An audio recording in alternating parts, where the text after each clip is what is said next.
The wind scraped down from the mountains like a blade, brittle and sharp, slicing through the spaces between the buildings in Tohachi. Dust curled in the corners of the trading post porch, where a child sat cross-legged still as bone. Her dress, once cornflower blue, was bleached almost gray by sun and time. Her bare feet were cracked from cold toes tucked under the hem, as if hiding them might make them warmer. San Inez did not shiver. She had passed that stage a few days ago. Her arms circled her knees. Her eyes, dry and wide, didn't blink much anymore. The world had narrowed to this porch and the horizon beyond the road. She was waiting. Again. The town moved around her like wind through dry grass. People passed, men in canvas coats, women wrapped in shawls, boots clicking on the wooden boardwalk, but none stopped. A few gave her tight-lipped nods. One woman had left a sweet biscuit on the third morning wrapped in waxed paper. Sani had stretched it for 2 days. She hadn't eaten since. My father told me to wait right here. He said if I stayed, he would know where to find me. She whispered it now to no one in particular. The sun had only been up for an hour when the big bay horse came down the road, its rider slouched with the weariness of distance. The horse was clean and muscled, well-fed, despite the lean time of year. The man guiding it wore a broad-brimmed felt hat and a dark wool coat lined in sheep fleece. He dismounted slowly in front of the trading post, stiff from riding, and tied the reins to the hitch rail. He noticed her. Most didn't. Most chose not to, but this man stopped, looked straight at her. "You been sitting there a long while?" he said. Sani blinked up at him, pupils slow to adjust to the shape of his shadow. She nodded once. "You waiting on someone?" His voice was low, like wagon wheels on dirt, not unkind, just unused. "My father," she said. "He said to wait here. He was going to find work and come back for me, when he had enough money." The man scanned the street, then the windows of the trading post, as if the man she described might materialize. "How long's he been gone? I think 18 days now." She lifted her chin. "Auntie Mariah marks the calendar for me." He crouched then, one knee to the ground. He didn't speak right away. Up close he saw her sunken cheeks, the bones of her wrists, 7 years old and already hollowed. "You eaten today?" Sani shook her head. Yesterday, her voice dropped. "No." The man's brow furrowed beneath the rim of his hat. Then, without asking permission, he held out a hand. "Come on, let's fix that." She hesitated. "I need to stay here in case he comes. You can see the porch from inside. We'll sit by the window. If he walks by, you'll be the first to spot him. Promise." She studied him the way her father had taught her to study horses, reading stance, tension, tone. Finally, she placed her tiny hand in his. The kitchen in the back of the trading post was warm and dimly lit, the scent of juniper wood smoke mingling with onions and flour. Mariah Begay, a sturdy Dene woman with silver streaks in her braid and a gaze that missed nothing, glanced up from kneading dough. "Thomas Yazzie," she said, surprised. "You finally come down off that hill, only long enough to cause trouble," he said. Her eyes flicked to Sani, then softened. "She's still here. She's starving," Thomas replied. "Sit her by the stove. I'll pay." Mariah didn't argue. She ladled stew into a chipped ceramic bowl, set a thick slice of fry bread beside it, and poured water from the clay jug. Sani sat still, staring at the bowl. "It's yours," Thomas said quietly. She began to eat in tiny bites, at first lips barely parting. Then with sudden urgency, as if it might be taken away, she devoured it. Thomas watched without speaking.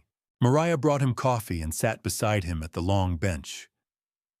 "She's been here every morning," Mariah said low. "Every day since the second moon of frost. Her papa came through, asked about work, said he was heading to Ben Tio's ranch. Told her to wait right here. He didn't come back. No. And no one's gone looking. Why not? Because going means admitting he's not coming. Her voice tightened. And if we admit that we have to do something about her, she's got no people here. No home. Thomas drained half the cup. So everyone just walks past. Everyone thinks someone else will step in. He looked at Sani again. She'd finished every bite, carefully wiping the last of the stew from the bowl with her fingers. Her eyes hadn't left the front window once. She got a mother gone 2 winters ago. Fever. Thomas nodded slowly, his jaw clenched. Mariah studied him in silence. You thinking of something foolish I might be? She'll break your heart. It's already broken. Mariah pressed her lips together, then rose to gather another bowl of stew. When Sani looked up, Thomas leaned forward. Your papa said he went to find work at a ranch. She nodded. With horses. He's good with horses. He said we could get a little house and maybe even a dog. Thomas let the words settle. Do you remember what he called the ranch big place? Lots of horses. He said the man's name was Ben. Thomas sat back. He knew the ranch. 10 miles south, through the canyons. All right, he said finally. I'm going to go look, see if I can find your papa. If I do, I'll tell him you're waiting, just like he said. Her whole face lit bright with belief. You'll tell him I stayed, I'll tell him everything. And I'll come back. You promise? Thomas paused. He had once made promises like that. To a wife buried under cottonwood trees. To a boy who never lived long enough to ride. This time he said yes. I promise. Outside, snow began to fall soft and slow, dusting the edge of the porch where she had waited. Tomas tied his coat tighter, mounted his bay, and rode south. Behind him, Sani returned to the window, watching the street. Still waiting. Still hoping. But no longer alone. If he was coming back, he would have come by now. Mariah said it softly, not to startle the girl, but loud enough that Thomas would hear it clear. She stood at the counter, wiping her hands with a towel that had long ago lost its color, watching Sani Nez with something caught between pity and quiet guilt. The girl was hunched in the chair by the window, her forehead pressed against the cold glass. She hadn't spoken since Thomas left, only asked once if he'd be back soon. Mariah told her yes, and it wasn't a lie yet. Thomas leaned against the doorframe of the kitchen, arms crossed over his chest. The snow outside had thickened, falling now in lazy spirals that stuck to the corners of windows and doorposts. He hadn't mounted up yet. Couldn't not, until he asked the question that had been sitting in his chest since last night. You said she's been here every morning, he said, voice low. Like sunrise, Mariah replied. She sleeps somewhere. I think Brennan lets her curl up in the storeroom when it gets cold. Leaves the side door unlatched for her. He doesn't say it aloud. His wife doesn't know. She eats when someone leaves food behind. I bring her in sometimes when I can. But if she don't see her papa out that window, she won't stay. She says he needs to see her when he comes. Tomas's jaw tightened. Has anyone gone to check? Mariah gave him a hard look. We all thought someone had. Maybe Ben sent word. Maybe the man came back through and took her while we weren't watching. Maybe she left. Easy to pretend someone else is handling it. He rubbed the bridge of his nose, weariness catching up with him. She's 7. That's how old she said she was. Near about. Talked like a child, too, used to hearing silence when she speaks. Doesn't cry. Doesn't beg. Thomas turned back toward the window. She still believes he's coming. She does. But you and I both know. Mariah hesitated, her voice thickening. If he was coming back, he would have come by now. He stared at Sani. Her hands were folded on her lap now, still and patient, her feet dangling off the chair. She didn't twitch like hungry children did. She didn't shift or stare at the door. She watched the road. He remembered another pair of eyes like that, his boys, waiting for Thomas to come back from town with medicine that hadn't worked. Emma's voice behind him saying, "He's getting colder, Tommy. Hurry." Thomas hadn't hurried fast enough. "I'm going," he said finally. Mariah looked up. "You're riding out." She said her papa went to find work with Ben So, 10 miles south if I take the trail through the canyon. Roads iced. Horses might not like the slope. I'll walk if I have to. Mariah dried her hands and came to stand beside him. "You always were a hard one." "Not hard. Just done letting others do what I should have done myself." Outside, Thomas pulled his hat low over his ears and stepped into the cold. The snow had thickened into a quiet hush, blanketing the world in gray light.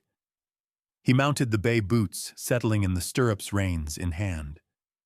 Behind him, through the frost-edged window, he saw Sani's silhouette, still watching, still believing. And he rode. The trail south cut along a dry arroyo, then dipped through pines dusted with white. The air was sharp and still. Thomas kept the pace steady, letting the horse find its footing over frozen brush and slick stone. His thoughts were heavier than the saddle, drifting between memory and worry. He didn't know what he'd find at Ben's ranch, but if the girl's father was there, it should have taken days, not weeks, to return. And if he wasn't? 3 hours in, Thomas crested the ridge overlooking the valley. Below him, So Ranch spread out like a storybook. Corrals, barns, cabins, smoke rising from chimneys. Horses moved in the pastures like dark shapes in a snow globe. He urged the bay forward toward answers. Ben So was at the training pen when Thomas arrived, bundled in a coat lined with deer-hide gloves slicked with horse sweat. He looked up, surprised, but not startled. "Thomas Yazzie." "I'll be damned. I need to talk to you." Ben nodded. "Come inside. You're carrying something heavy."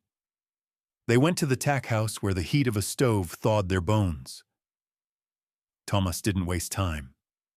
"You hire a man named Elias Nez." Few weeks back, Ben's face changed. "I did.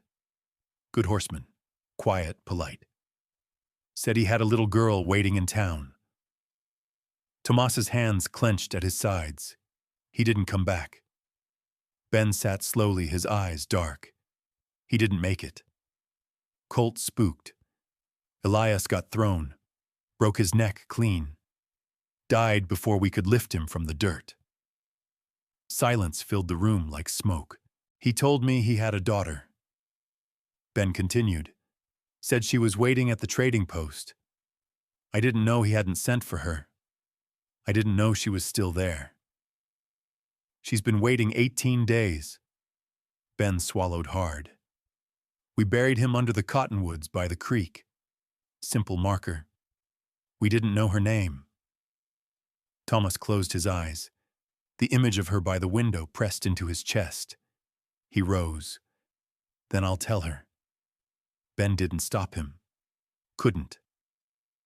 As Thomas mounted his horse again, the sky above him dimmed clouds, thickening with more snow. He rode back with a grave in his memory and a promise in his throat. She was still watching when he returned. He died doing the work he came here to do. The words sat between them, like a stone dropped into water, heavy enough to still everything around it. Tomas had said them once already inside the tack house, but they hadn't settled then. Not really. They followed him now as he stepped back out into the cold, into the smell of horses and hay and iron, into a world that kept moving whether a man lived or died. Ben Tuzo walked beside him in silence. Snow dusted the brim of Ben's hat, clung to the shoulders of his coat. The ranch was quieter than usual, the hands keeping to their work, without looking up, as if they sensed something had shifted and didn't want to name it. This way, Ben said at last. They didn't take a trail so much as a suggestion of one cutting past the last corral and down toward the creek. The cottonwoods stood bare and gray against the white ground, their branches etched sharp against the low sky. The creek itself was half-frozen water, whispering beneath a skin of ice. The grave lay just beyond the trees. It was simple.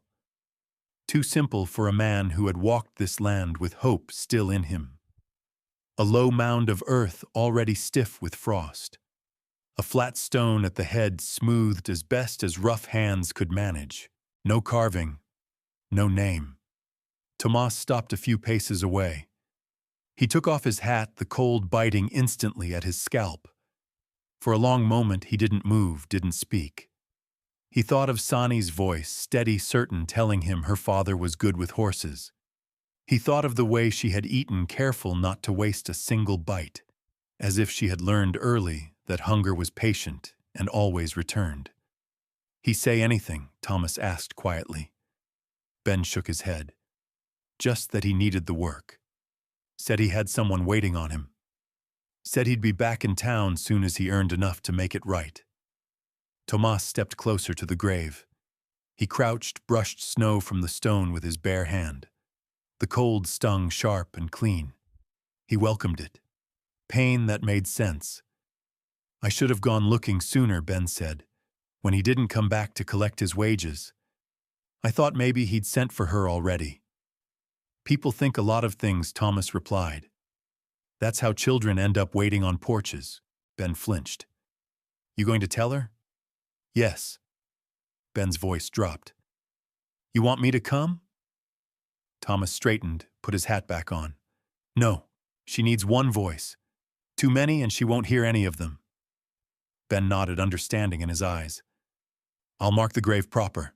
Put his name there. He deserves that." "So does she," Tomas said, already turning away. The ride back felt longer. The snow had picked up, falling thicker now, muting the sound of hoofbeats until the world seemed wrapped in cotton. Tomas let the bay set the pace, trusting the horse to see what he could not. His mind kept circling the same thoughts, each one ending where it began. How do you tell a child that waiting has been for nothing? How do you break a promise you never made? As the trading post came into view, Thomas's chest tightened. Smoke rose from the chimney in a thin gray line. The porch was dusted white now, the boards slick with ice. She was still there. Sani stood this time, blanket wrapped around her shoulders, the ends dragging near her ankles. She saw him before the horse, fully stopped, her face lighting with a brightness that felt like a blade across his ribs. "You came back," she said, breathless. "Did you find him?" Thomas dismounted slowly. Each movement felt deliberate, as if he were stepping into deep water. He tied the reins, then turned to her. He knelt, bringing himself level with her eyes. "I need to tell you something," he said. His voice sounded steadier than he felt. "And it's going to hurt." Her smile wavered, but did not disappear. "He's hurt, isn't he? That's why he didn't come yet." He swallowed. "Your papa did get the work, just like he said he would. He was good with the horses. Everyone said so." Relief flickered across her face. "I knew it." "There was an accident," Thomas continued carefully. "A young horse spooked, threw him hard." She frowned, thinking, did he break his arm? He was hurt worse than that. The world seemed to hold its breath. Even the snow slowed. He died doing the work he came here to do. The words fell into the space between them, and for a heartbeat, nothing happened. Then Sani shook her head. Once. Twice. Harder. "No," she said, the sound thin. "He promised. He said he'd come back." "I know he did," Thomas replied, "and he meant it." Her hands tightened in the blanket. "You're wrong. I wish I was." Her breath came fast, now shallow. She took a step back as if the porch itself had shifted under her feet. "You don't know him. He wouldn't leave me. He didn't leave you." Thomas said, reaching out, but stopping short of touching her. He never would have chosen that. Her eyes filled, but the tears didn't fall right away. Then where is he? Thomas held her gaze. He's buried by the creek at Ben Tso's ranch, under the cottonwood trees. The tears came then. Not loud, not wild. They spilled over her lashes and traced quiet lines down her cheeks. She didn't cry out. She didn't move. She just stood there, shaking as if the cold had finally reached her bones. I waited, she whispered. I did what he told me. I know, Thomas said. His own voice broke on the word. She slid down onto the porch legs, folding beneath her. Thomas caught her before she hit the boards, pulling her close. She was lighter than he expected, all angles and fragile heat. Her sobs came in waves, muffled against his coat. He held her through them, one hand firm between her shoulders, the other bracing her small back. Snow gathered on his hat, on her hair, melting where it touched skin. Time stretched, lost its shape. When her crying finally slowed, she sagged against him, emptied. What happens now? She asked, voice barely there. The question hit harder than any accusation could have. I don't know, Thomas said honestly. But you won't sit out here tonight. Mariah appeared in the doorway, eyes wet, a shawl in her hands. She didn't speak, just wrapped it around Sani's shoulders and helped Thomas guide her inside. The warmth of the kitchen closed around them. Sani sat at the table, staring at nothing, her hands limp in her lap. Mariah brought hot water, a clean cloth moved gently, like someone tending a wound that might reopen at any touch. Thomas stayed near, watching the girl breathe, watching the way grief settled over her, like an extra weight she hadn't asked to carry. Later, when Sani lay curled on a narrow bed in the room above the trading post, Thomas stood by the window, looking out at the darkened street. The town was quiet now, lamps glowing behind drawn curtains. He should have left. That was what he always did. Finished the hard part and rode on before the ache could take root. But as he listened to Sani's uneven breathing, to the soft creak of the building in the wind, he knew he wasn't going anywhere. Not yet. Downstairs, Mariah poured him coffee he did not drink. She'll sleep, she said. Exhaustion does that. And tomorrow, he asked. Mariah met his eyes. Tomorrow, we stop pretending someone else will decide what happens to her. Thomas looked back up the stairs toward the small, broken shape of a child who had done everything she was told and still lost everything she had. Tomorrow would come whether he was ready or not. Don't just feed her, Thomas. What she needs most is to be believed in. The trail up from the trading post was packed in places where wagons had passed through recently, but further out, the snow lay deep and untouched. Tomas guided the sleigh carefully, the horses' hooves crunching over icy ridges. In the back, bundled in every spare blanket they could find, Sani sat silent, peering out with wide eyes that hadn't yet come back to life. Mariah had insisted on making up a satchel of food tucked in beside the girl. You can't fix grief with bread, she'd said, but an empty belly makes sorrow heavier. Then she had looked Thomas square in the eye and added, Don't just feed her. Thomas, what she needs most is to be believed in. Now, as the trees thinned and the land opened into golden grassland, blanketed in snow, Thomas felt the truth of her words settle heavy in his chest. The Two Rivers Ranch sprawled ahead of them, the main house nestled beside the barn, smoke curling from both chimneys. It wasn't a grand place, but it was built strong with cedar siding and a wide porch that looked east toward the sunrise. As he pulled up near the barn, a pair of dogs barked and came loping over. Thomas held a hand out. They're friendly, he said to Sani. Just announcing us. She didn't respond, only clutched the blanket tighter. Ben So stepped out from the barn, wiping his hands on a rag. He said nothing at first, just watched them. His eyes flicked to the girl, and something in his posture shifted. His shoulders softened, his voice lowered. "You bring her home, then." Tomas climbed down and moved to lift Sani. She tensed but didn't resist. Her legs were stiff, half asleep from the cold and the long ride. He carried her up the porch steps and set her gently on the bench by the door. "She yours?" Ben asked in a low voice. "No," Thomas said. "But she's got no one else." Ben nodded once. "Then she's ours for now." Inside, the warmth hit immediately, dry, thick with the scent of sage and stew. Magdalena, Ben's wife, stood from the hearth, wiping her hands on her apron. Her dark braid hung long down her back, streaked with silver. She moved like someone who saw everything and judged nothing too fast. "That her?" she asked. "Yes, ma'am," Thomas said. "Her name's Sani." Magdalena came over and crouched in front of the girl. "Welcome, child. This is a safe place. You're not expected to talk yet. Just sit, listen, smell that stew you'll eat when you're ready." Sani looked at her, but said nothing. Tomas noted the subtle way Magdalena didn't reach out, didn't touch the girl's arm or hand.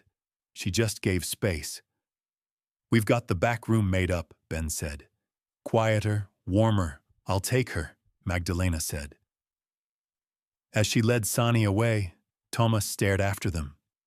The girl's feet barely made a sound on the wood floor, and her figure looked impossibly small in that big room. Ben handed him a cup of coffee.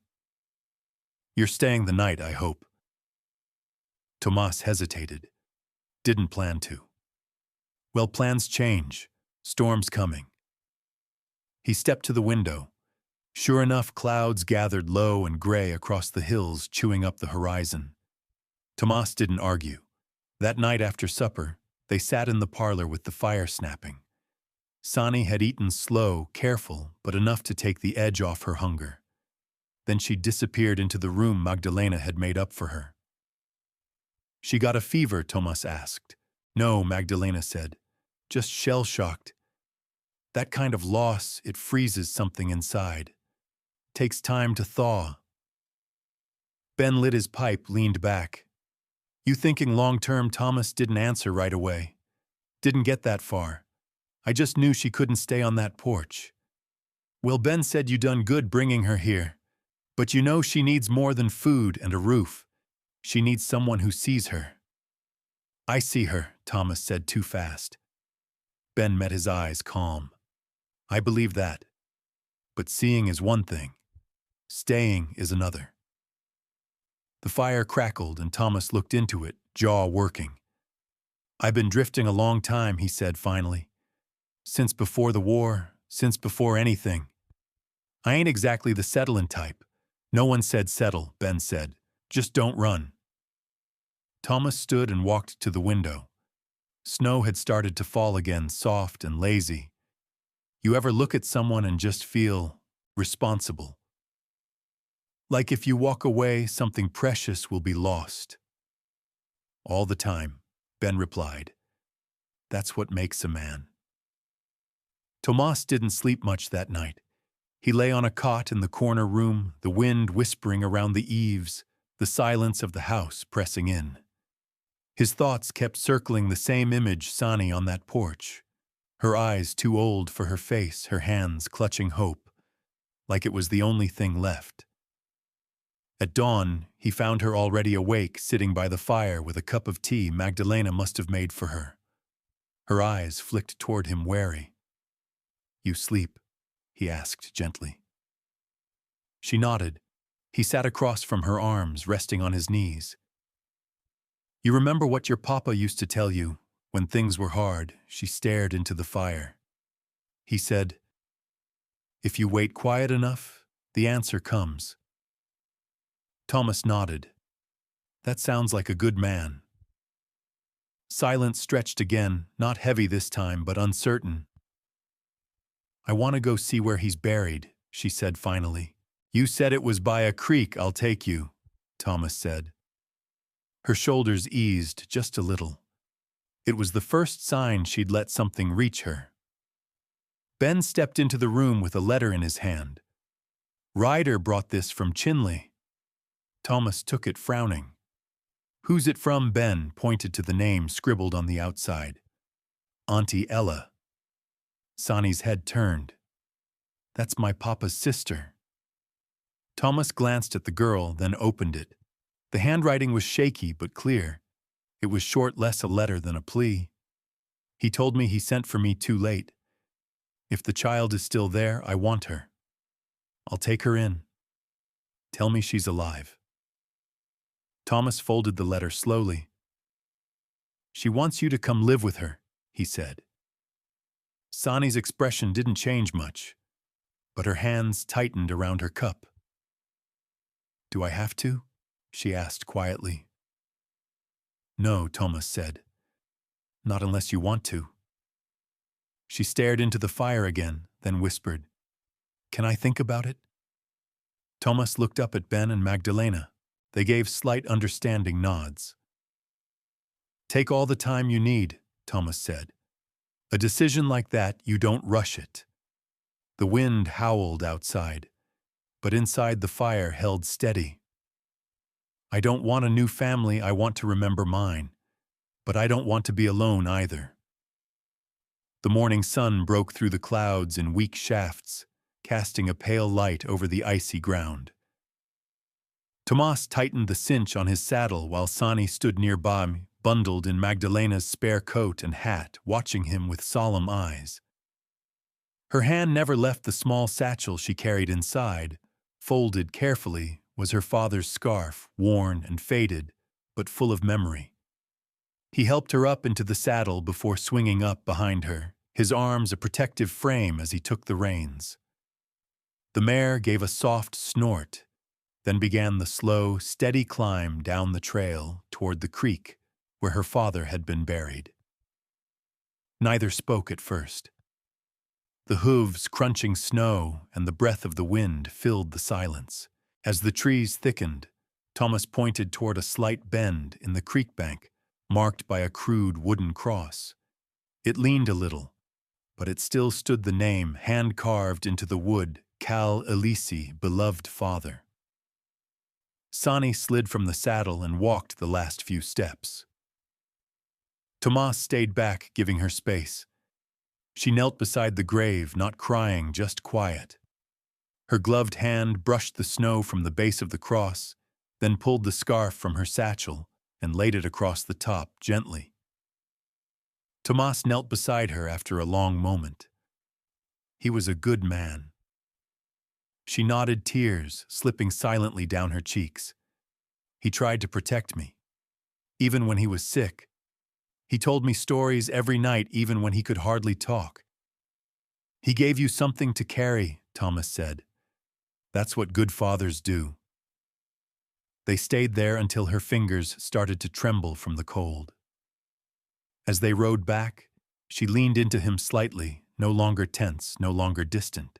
The quiet between them felt warmer somehow. Back at the ranch, Magdalena met them with hot soup and soft bread. Sonny ate with a steady hunger. When she was done, she looked up and said softly, I think I want to write her. Aunt Ella. Magdalena blinked, then smiled. That's a brave thing to do. She might not be what I need, Sonny murmured, but maybe she needs me. Thomas sat beside her, surprised but proud. You want help? Sonny shook her head. I want to do it myself. They gave her paper and a pen. She sat at the small desk near the window, hunched over, tongue tucked in concentration. It took nearly an hour, but when she was finished, she folded the paper with care. Magdalena promised to send it with the next post rider. As she placed the envelope in a leather satchel, Sonny asked, How long does it take? Could be a week. Maybe more if weather's bad. Sonny gave a small nod. Her hands clasped tight. In the days that followed, she began to unfold. It wasn't loud or sudden, but steady. She followed Magdalena in the kitchen, learning to peel potatoes and knead dough. She sat by the fire with Ben asking quiet questions about the ranch, the cattle, and the coyotes that sometimes came too close at night. And with Tomas, she began to speak in fuller sentences. Laugh even now and then. I don't want a new family, I want to remember mine. But I don't want to be alone either, she told him one evening as they repaired a cracked saddle strap. You don't have to choose, he said gently. You can carry both. She looked at him, eyes shining. I think that's what he'd want. On the 7th morning, a rider came up the road with a leather bag over his shoulder. Thomas saw him first stepping out to meet him. Among the envelopes was one with a return address scribbled in a shaky hand. Aunt Ella, he murmured. He didn't open it, just brought it in and handed it to Sani, who sat on the hearth rug with a book in her lap. She stared at the envelope a long moment before opening it. Dear Sani, if you're reading this, it means you're alive, and for that I thank the Creator with my whole heart. I never knew your father was sick until his last letter, and by then the snow was too heavy to travel fast. I live alone now in a little house just past the Blue Ridge near Ganado. I may be old and a bit stiff, but I have room for you here if you want it. If you don't, I'll understand. I'll love you from afar just the same. You deserve peace. You deserve to be loved. Ella Sani's lips trembled. She folded the letter neatly and placed it back in the envelope. She doesn't sound like a stranger, she whispered. No, Thomas said, she doesn't. That afternoon they rode out again, this time to check on a nearby neighbor's cattle that hadn't been seen since the storm. Ben thought it would be good for Sani to come to feel useful. As they crossed a ridge, they spotted movement, 2 calves tangled near a wire fence, spooked and half frozen. Tomas dismounted first, motioning for Sani to stay, but the girl was already sliding off her horse, moving low and careful toward the animals. She murmured to them softly, the same way her father had once spoken to the old mule they'd traveled with. Her voice was steady, confident. Tomas watched, stunned, as the calves calmed under her hands.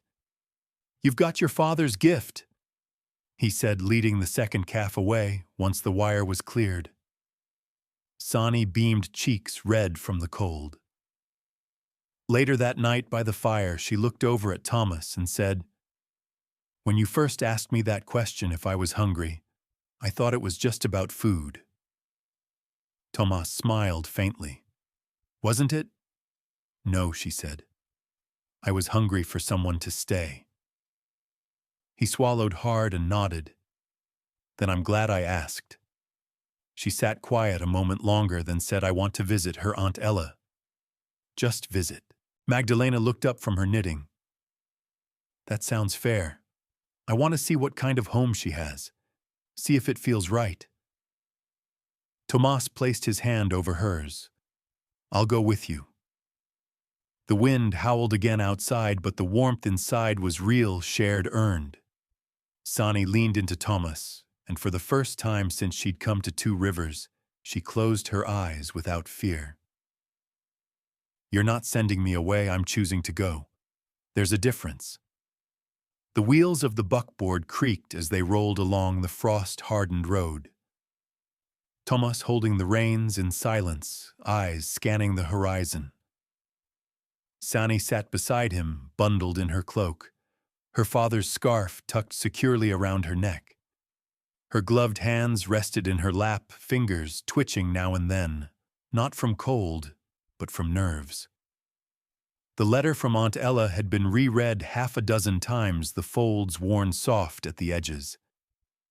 Every time Sani had held it, the decision felt heavier. But that morning she'd stood at the ranch's hearth and said the words clearly, I want to meet her. Magdalena had kissed her forehead and packed a basket of bread, cheese, and apples. Ben had carved a small toy horse and slipped it into her satchel without a word. Even Marta, the usually reserved cook, had pressed a sachet of dried lavender into Sani's palm. Now, with each passing mile, Sani felt her heart lift and fall like the snow-covered hills around them. She hadn't spoken since they left Two Rivers. Thomas finally glanced sideways and said, "You don't have to go if it don't feel right." She turned toward him, voice steady. "You're not sending me away? I'm choosing to go. There's a difference." He nodded slowly. "Just so long as you know you have a place with us. Always. I know." They reached the small town of Ganado by mid-afternoon. The buildings were low and sun-washed, most with soot-stained chimneys puffing out thin trails of smoke. A few children played in the dirt near the trading post. A woman stood outside a stone chapel sweeping snow from the steps. Thomas pulled the buckboard in front of a modest adobe home with a crooked fence and a worn sign that read, "Ella N. Elisi, Seamstress." The door creaked open before he could knock. A woman stepped out slight and stooped, her long gray braid trailing over one shoulder. Her eyes searched the wagon landing on Sani, and a smile broke across her lined face. "My goodness," she breathed. "You're the picture of your daddy." Sani climbed down slowly, her boots crunching on gravel. Ella opened her arms but didn't rush forward. Sani hesitated, then stepped into the hug. The scent of cedar smoke and rose water clung to Ella's clothes. Her embrace was wiry but sure, and Sani felt something in her chest relax. Tomas stayed just long enough to bring in the satchel and the basket. Then he tipped his hat and said, "I'll be at the inn down the road. Send word if you need me." "I will," Sani promised. Ella's home was small but tidy, with woven rugs covering the dirt floor and a kettle humming on the stove. She offered tea and honey biscuits, and Sani accepted, grateful for the warmth. "You've got your father's chin," Ella said, passing a mug. "But your mama's eyes." Sani looked down. "I don't remember her much." Ella didn't push. She simply sat across from her, sipping quietly, letting the silence settle soft as dust. After supper, Ella showed her the spare room, just a cot, a small chest, and a faded quilt. "You don't have to stay if it don't feel right," she said gently. "You're here because you chose to be. That means something." Sani nodded. "I want to try." She slept that night with the quilt pulled high and the scarf still tucked beneath her chin. In the morning, she helped Ella with breakfast, then followed her into the small workshop behind the house. Bolts of cloth lined the walls, and a treadle sewing machine sat in the center like a throne. "I used to run a shop in town," Ella said, threading a needle. "But after your uncle died, I needed quiet." Sani touched a strip of ribbon. "You made my dress." Ella glanced at her. "The one in the box your father kept?" "Yes. He asked me to." Sani's throat tightened. "He always said someone would take care of me if I needed." Ella laid her hand over Sani's. "I think he meant all of us." For 2 days, Sani stayed. They talked in fits and stitched fabric-baked bread. Ella told stories about Cal's wild youth, how he'd once ridden bareback through a thunderstorm just to bring home a stray dog Sani had never known existed. Each story wrapped around Sani like another layer of warmth, memory rebuilding what grief had taken. But when the third morning came, Sani stepped out onto the porch and stared at the road. Thomas was there, leaning against the post, hat pulled low. "You ready?" he asked. She looked back at the little house, then at him. "Yes," she said. "But I want to come back." Ella, standing just inside, nodded with glistening eyes. "You'll always have a place here." And with that, Sani climbed into the buckboard, a little more whole than before. "I don't want to just belong somewhere, I want to mean something to someone." Winter light stretched long over the hills as the buckboard jostled its way back toward Two Rivers. The trees were rimmed in frost, and the sky held that endless gray that felt neither day nor night. Tomas kept his eyes forward, but every so often he glanced at the girl beside him. Sani had changed. It wasn't in her clothes or posture, though Ella had neatly mended the worn hem of her dress, but in her stillness. There was a rootedness in her silence, not the hollow kind that came from fear. Tomas didn't press her for conversation. He'd learned enough about children to know they'll speak when they're ready. As the ranch gates came into view, Sani finally broke the quiet. "Did you always want this life?" she asked. Thomas's hands tightened briefly around the reins. "This ranch." She nodded. "No, I didn't want to settle down at first. Thought I'd just keep riding. But sometimes life doesn't ask what you want.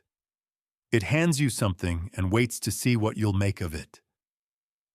Sani looked out over the fence line where the cattle moved in small groups, their breath clouds in the cold. "I don't want to just belong somewhere. I want to mean something to someone." Tomas looked at her long and full. "You already do." Back at the ranch house, Magdalena came out onto the porch, drying her hands on her apron. Her eyes found Sani immediately, and without a word, she stepped down and opened her arms. Sani slid off the buckboard and ran into them, burying her face in Magdalena's shoulder.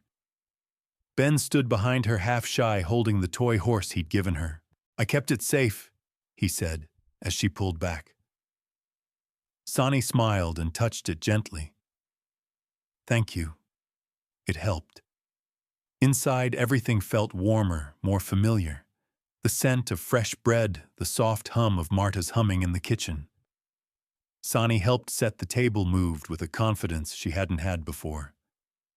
It wasn't loud or boastful. It was the quiet assurance of someone who'd been seen and chosen to stay. That night, the family ate by lantern light.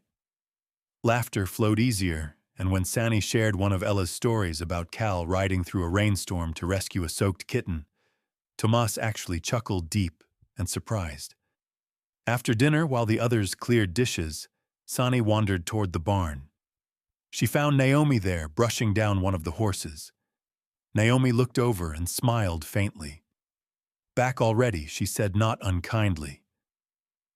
"I needed to know where I came from," Sani replied. "But I think I already knew where I belong." Naomi tied off the reins and turned. "That's a lot to know at your age."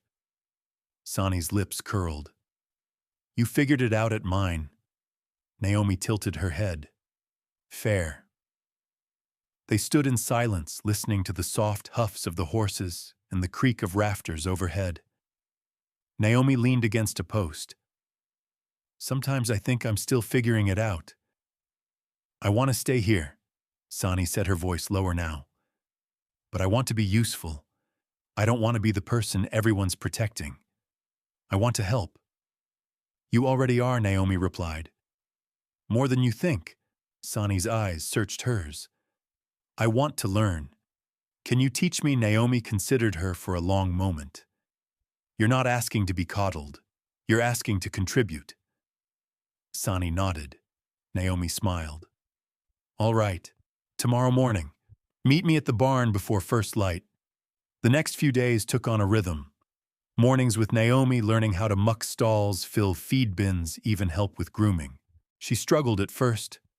Her arms not quite strong enough, her fingers clumsy, but she never complained. Naomi didn't baby her, but she offered small encouragements. By the end of the week, Sani was lifting feed buckets on her own. One morning, as the frost bit hard and the wind picked up, Naomi took her out to the north pasture, where Thomas was repairing a section of fence. They worked together in silence, and then Thomas surprised them both by handing Sani a hammer. "Hold the rail steady," he said, "and tap in the nails like I showed you." Sani's face lit up, and she did it with a careful concentration that made Naomi grin.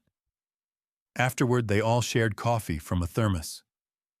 Sani sipped hers slowly, steam curling up around her scarf. Tomas looked out at the snowy line of trees.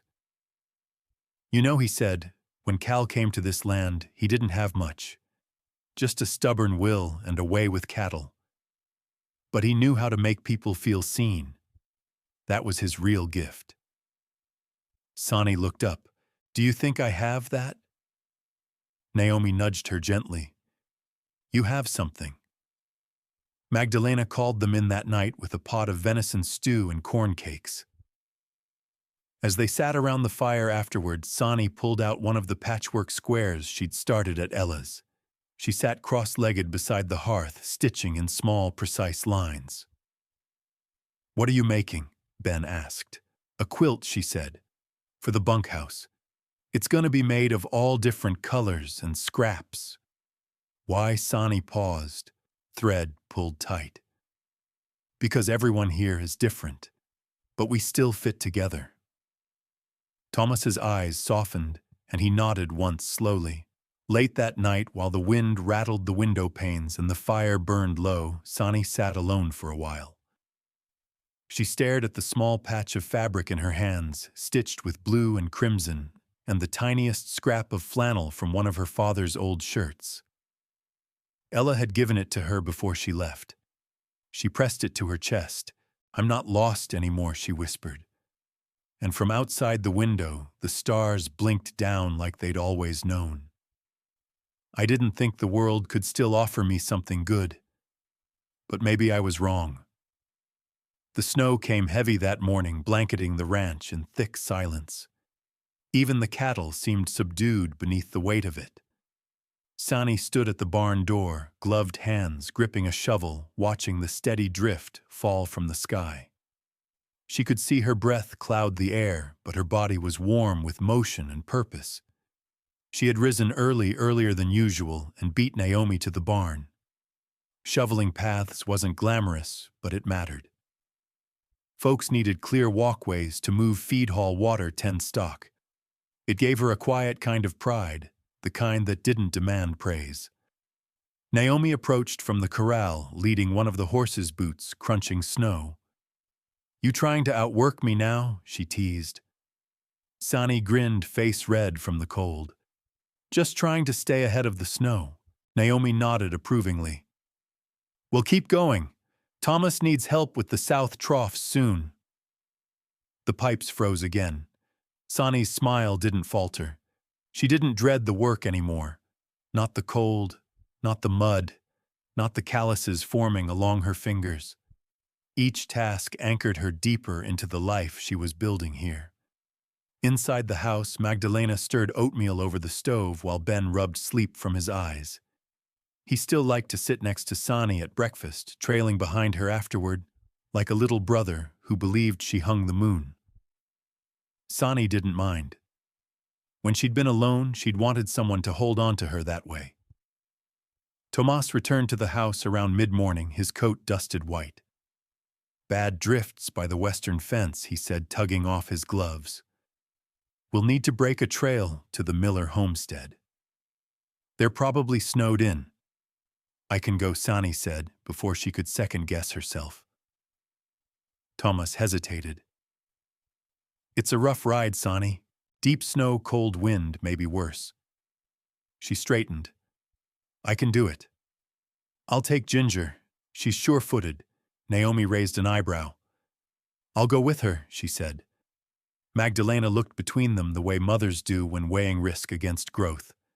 Finally, she gave a tight nod. Bundle up and take the extra blanket. By midday, they were riding across white hills under a dim, cloudy sky. Sonny leaned into the wind eyes, watering, but her posture didn't waver. Naomi rode a step behind, watching, but not interfering. When they reached the Miller homestead, the chimney still puffed smoke, but snow blocked the front door knee-high. Sonny jumped off Ginger and grabbed the shovel. I'll clear it, she said, and she did, her hands numbing her breath, coming out in fierce little clouds. When she knocked, old Mrs. Miller opened the door, wrapped in 3 shawls. Bless you girls, she said. We were just running out of kindling. Naomi handed over the bundle of firewood they'd strapped to her saddle. Thomas figured you might be. Inside, a fire crackled low, and the Millers offered them coffee and warmth.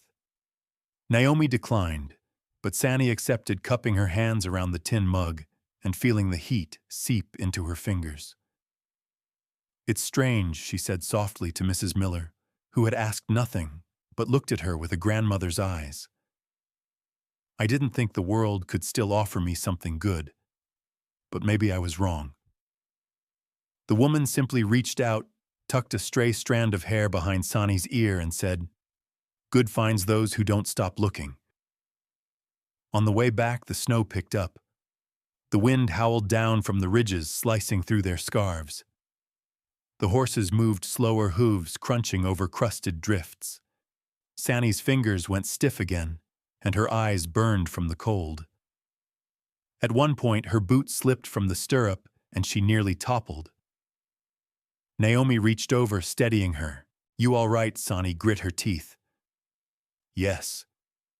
I can make it." Naomi didn't argue. They pushed on, and when the ranch finally came into sight, its smoke curling like a beacon through the swirling white, Sani felt a knot loosen inside her chest. Back inside, Magdalena helped her out of her coat and wrapped her in a quilt by the stove. Tomas offered her a cup of hot cider without a word. His hand rested briefly on her shoulder, grounding and sure. "You did good," he said simply. Later, when the storm settled into a hush and night curled around the house, Sani sat with Ben near the fire, telling him about the miller's old barn cat that refused to come inside. He laughed, and she let herself laugh too, even as her muscles ached and her fingers throbbed. She had braved something today. Not just snow and wind, but the test of her own endurance. And she'd come through it not just intact, but stronger. Upstairs, she added a new patch to her quilt, a piece of wool from the scarf Naomi had handed her when the cold got bad. It was frayed on one edge, but strong.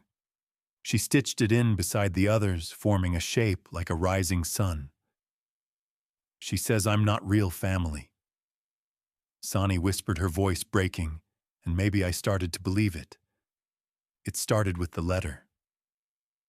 The mail had been delayed for days with the heavy snow, and when it finally came, it sat unopened on the kitchen table until dinner. Tomas had glanced at it absently before passing it to Sani, who took it with curiosity but no real urgency. The envelope was thin, her name written in block letters she recognized, even before checking the return address, her mother's. Magdalena had paused, a wooden spoon hovering mid-stir, but said nothing. Sani carried it up to her loft hands, trembling slightly. She sat on the bed, the quilt draped over her knees, and stared at it for several long minutes. Part of her wanted to toss it into the fire without reading.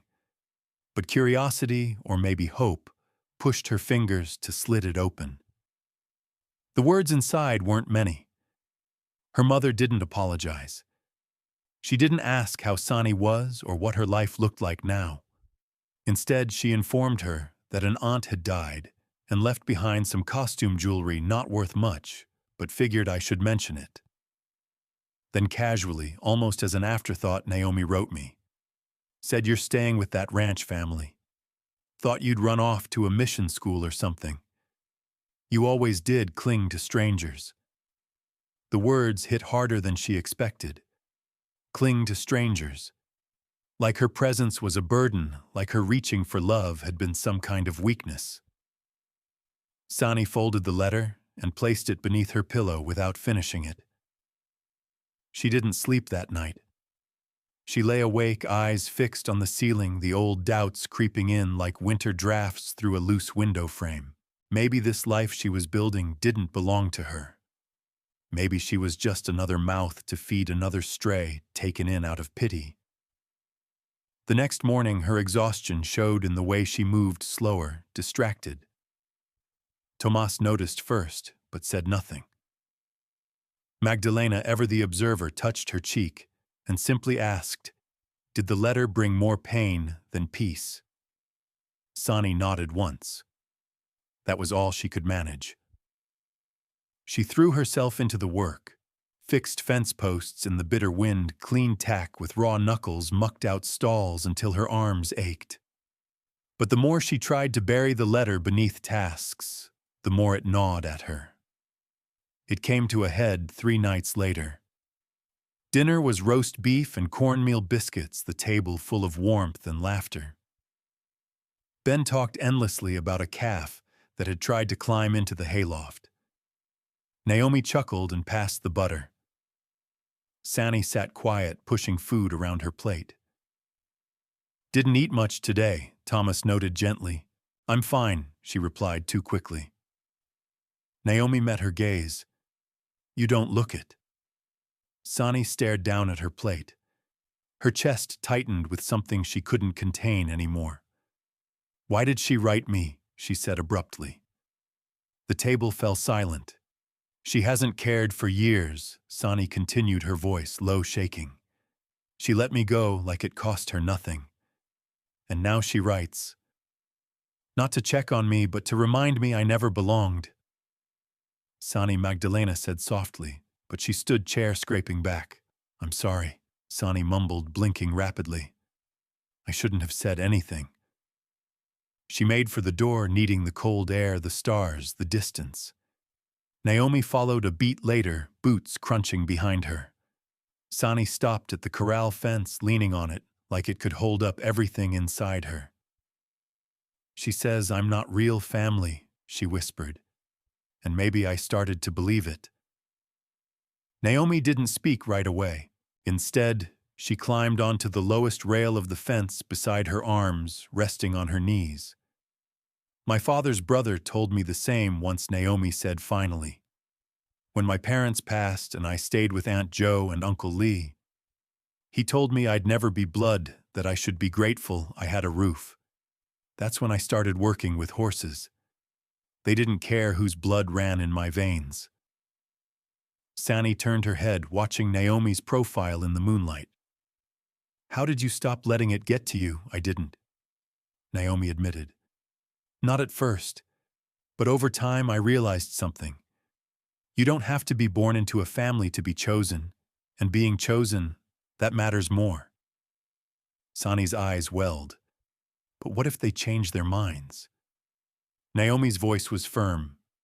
"Tomas and Magdalena don't change their minds, and neither do I." Inside the house, Magdalena sat with the unfinished apple pie cooling on the windowsill. When Sani returned, red-eyed but quieter somehow, the older woman took her hands and pressed something into them. It was a small tin box. Inside were buttons, little carved beads, a torn photo of 2 girls, Naomi and her cousin, and a lock of baby hair tied with thread. "Things we keep," Magdalena said, "for the ones we love." Sani ran her fingers over the photo. "Why are you giving this to me?" Magdalena smiled gently. "Because you're one of us now. And one day maybe you'll add your own things to this box." The weight in Sani's chest eased, not completely, but enough. She went upstairs and pulled the letter from beneath her pillow. She didn't burn it. Instead, she placed it at the bottom of her quilt chest, beneath the layers she'd sewn with her own hands. It would stay there, part of her story, but not the whole of it. The next day, when she helped Tomas load fence wire onto the wagon, her shoulders sat straighter. When Naomi handed her the reins without question, she didn't hesitate. And that evening, as the stars blinked awake above the prairie, she sat by the fire with Ben on one side and Magdalena knitting on the other. Naomi leaned back in the rocker, humming a soft tune. It wasn't blood, but it was love, and it was hers. "She's your mother," Naomi said carefully, "but that doesn't mean she gets to define who you are now." The sun had just crested over the far ridge, painting the snow-covered fields in gold. Sani had been up since before dawn, restless after the night's dreams, visions of her mother standing in the doorway, expression unreadable, voice distant. When she awoke, the old ache was there again, heavier than usual, as if something was coming. By mid-morning, she was helping Naomi and Thomas repair the broken water line near the barn. The frost had cracked a joint, and a slow leak had turned the nearby trough into a slick patch of ice. Naomi muttered under her breath, bracing the pipe, while Sani tightened the clamp. I keep thinking about what Magdalena said. Sani said, her hands steady, about adding to the box. Naomi looked up, surprised by the sudden confession, and I don't know what my pieces would even be. What do I have that matters enough to be remembered? Naomi wiped her gloves on her coat. You're already in the box, Sani. Every day you stay, you're part of the fabric here. Doesn't have to be some grand gesture. They finished the repair and walked back toward the house together. Smoke curled from the chimney, and the smell of baking cornbread met them at the porch. But something else was waiting by the front door. A woman in a long coat stood with a small, worn suitcase at her feet. Her hair was grayer than Sani remembered, but her posture, rigid chin lifted, hadn't changed. It was her mother. Sani froze mid-step. Naomi noticed the change and followed her gaze, her hand instinctively brushing Sani's elbow. The woman turned and spotted her. Sani, she said, her voice clipped, as though it had taken effort to use her daughter's name. Magdalena opened the door behind her. She arrived half an hour ago. Said she came to see you. Sani didn't speak. Her throat had closed too tightly for words. I was passing through, her mother added, tone falsely casual. Heard you were still here. Still here. As if she'd expected Sani to have run off by now. Tomas stepped out and immediately stiffened at the tension. Everything all right? Naomi spoke up before Sani could. Let's give them a minute. The others went inside, though Naomi lingered at the doorway. Sani looked at her mother. Why now? Her mother shrugged. Didn't realize I needed an invitation. You did, Sani said, surprising even herself.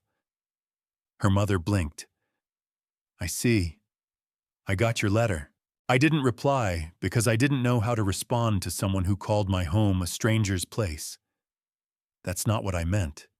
It's what you wrote. Her mother shifted lips, tightening. You're still so dramatic. Sani's jaw clenched. I'm not a child anymore. You don't get to dismiss me like that. A silence settled between them, brittle and sharp. Her mother broke it. I came to offer you a place back home. With me, Sani flinched. After all this time, I'm still your mother. Sani's eyes filled not with sorrow, but frustration. You didn't want me then. You watched me leave without a word. And now, because someone else gave me a place at their table, you want to bring me back. I didn't know what to do with you. Her mother admitted, looking away. You were always different. Always asking too much. I only ever asked to be loved. That landed. Her mother blinked fast. Naomi stepped onto the porch, then quiet but firm. She's your mother, she said carefully, but that doesn't mean she gets to define who you are now. Sani looked at her, grateful. Her mother frowned. You letting other people speak for you now? No, Sani said. I'm letting people speak with me. Magdalena returned with tea in her hands, and with a grace that somehow both soothed and redirected the scene, she offered it to the visitor. You must be cold. Come in. You can sit a while. The woman hesitated. Then silently she followed them inside. It was not a warm reunion, but it wasn't a closed door either. That night Sani didn't sleep again, but not out of fear. She lay in bed, eyes on the rafters, heart racing with the strange weight of it all, of what might be forgiven and what might never be. But in the morning, when her mother rose early and made coffee in silence, Sani joined her at the table. You're free to stay a few days, she said. But don't expect me to come back with you. Her mother nodded, slow, reluctant. I wasn't sure what I expected. Sani set her mug down. I'm not angry anymore. But I'm not empty either. I've got people now, people who see me. Her mother looked at her for a long time. "You seem strong." "I am."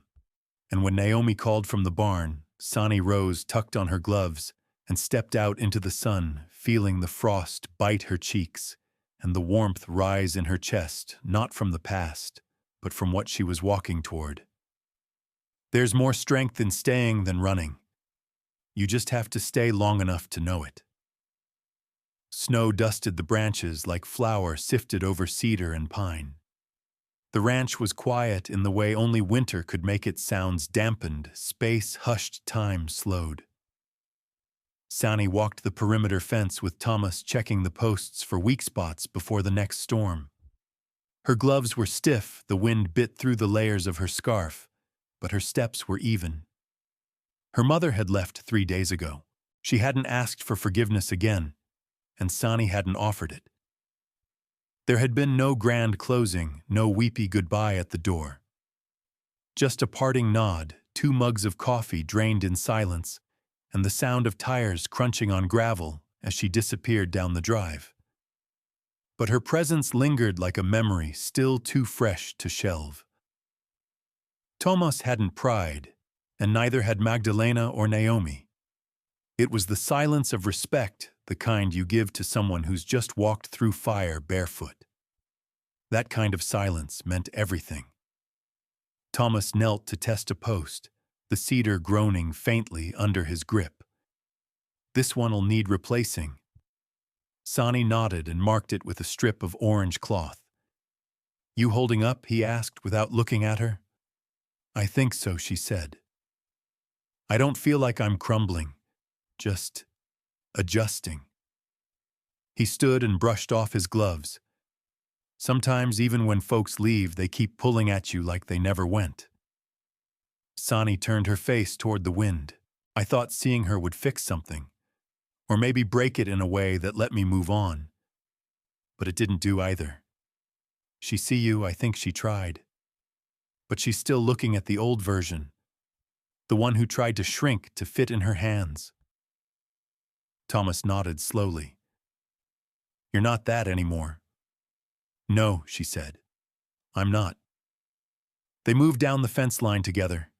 It was slow work, meditative, the kind that gave your thoughts room to stretch. Later that afternoon, back at the main house, Naomi was in the kitchen slicing squash for stew. The air smelled like rosemary and earth, and the fire crackled in the hearth. Magdalena was oiling the hinges on the parlor door that had begun to creak with age. Sani leaned on the counter watching Naomi work. "How do you know when something is your home?" Naomi didn't look up. "When you stop making escape plans every morning." Sani blinked, startled. "Is that what you did for years?" "Every sunrise I told myself I could leave if it got too hard. I kept a packed bag under my bed even after I knew I wasn't going anywhere." "What changed?" Naomi finally looked up. "Magdalena caught me loading that bag one morning. She didn't say a word, just opened the door and let me walk down the drive. I made it halfway to the mailbox before turning around. The door was still open when I got back. She trusted you to come back." "No," Naomi said. "She trusted me to choose." Sani breathed in deeply, the scent of wood smoke and bread mixing in her lungs. "I'm tired of holding my breath." Naomi offered a soft smile. "Then stop. Breathe this air. This place." Later that evening, a soft knock came at Sani's door. Magdalena stood there holding a bundle wrapped in faded cotton. "It's time you added your piece," she said simply. They walked together down to the cellar beneath the main house. It was cool and dry, the stone walls lined with shelves. In the corner sat the old cedar chest, the box where each person who had called this place home left something behind. Not a trophy, not a memory, a mark. Magdalena opened it reverently. Inside were layers of items, a child's drawing folded into eighths, a smooth stone with initials carved in it, a hand-stitched square of a quilt. No one spoke of the box unless someone was ready. Sani hesitated, then unwrapped her bundle. It was a small carving rough but earnest of a hawk. She had shaped it weeks ago in quiet moments, by the stove working the soft pine until it resembled the bird that had circled the ranch one crisp morning. A symbol of watching, of leaving and returning. She placed it gently among the others.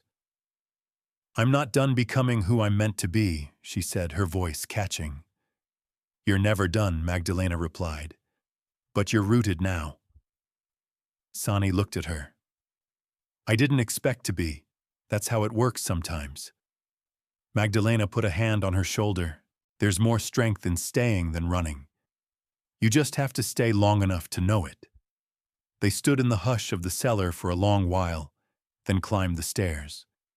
The next morning, Sani rose before dawn. She made coffee for everyone, watched the sun split the horizon, and didn't think once about leaving. Not even when she heard the soft thrum of a car approaching in the distance, just a delivery truck. But once it would have triggered 100 plans in her head. Now it was just a sound. Nothing more. The hawk was back in the sky, circling high and wide above the trees. Sani stepped outside, hands in her pockets, and smiled. Not because everything was perfect, but because she was still here. And that meant something. Sometimes healing doesn't look like forgiveness. It looks like freedom. The first thaw came slowly. It started with the sound of dripping water from the eaves and the way the snow peeled off in long, heavy sheets from the barn roof. Winter hadn't loosened its grip entirely, but there was a shift in the air, a promise folded into the wind, not loud, but unmistakable. Sani stood by the paddock gate, watching the horses shuffle through the softened snow, their breath rising in clouds. Thomas was inside the barn, mending the bridle leather Naomi had found split down the side. Life had settled into a rhythm she didn't know she'd craved, a series of small tasks and quiet reassurances. And yet something stirred in her chest, like a restlessness she couldn't name. Inside the house, Magdalena was pruning the dormant lavender near the porch steps. Her hands, gnarled with years of labor, moved with care and rhythm. When Sani approached, she glanced up, eyes squinting beneath the brim of her hat. "Feels like the season's changing," Sani said. Magdalena nodded. "It always does, whether we're ready or not." Sani leaned against the post. "I've been thinking about my mother." Magdalena didn't respond right away. She snipped another dead stem, then tucked it into her apron pocket. "I don't hate her," Sani went on. "But I don't want her in my life either. And I keep wondering if that makes me cold." Magdalena finally looked at her. "Choosing peace over chaos isn't cold, it's wisdom. She's still my mother. She gave you life, yes. But that doesn't mean she has a lifelong claim on your peace." Sani's hands curled around the railing. "I used to think healing meant I had to forgive her, that I had to let her back in."